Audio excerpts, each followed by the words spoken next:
Assalamualaikum warahmatullahi wabarakatuh. Saya Muhammad Ramlan, relawan dari Makassar.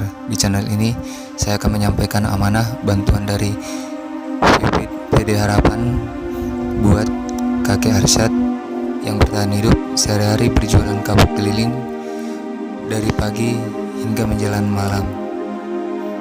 Berharap channel ini bisa menginspirasi. So, jangan lupa subscribe, like, dan tulis komentar di bawah.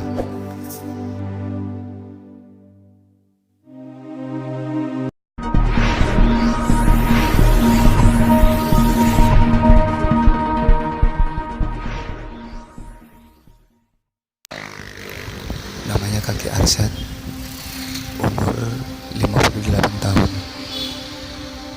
Sudah puluhan tahun kakek Arsyad bertahan hidup dengan berjualan kapuk keliling dari pagi hingga menjelang malam hari.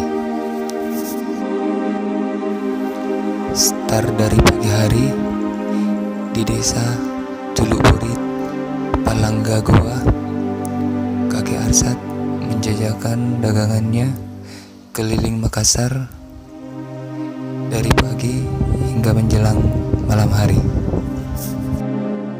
Sebagai alat bantu, kakek Arsyad selalu membawa timbangan kecil yang diikat di pinggangnya.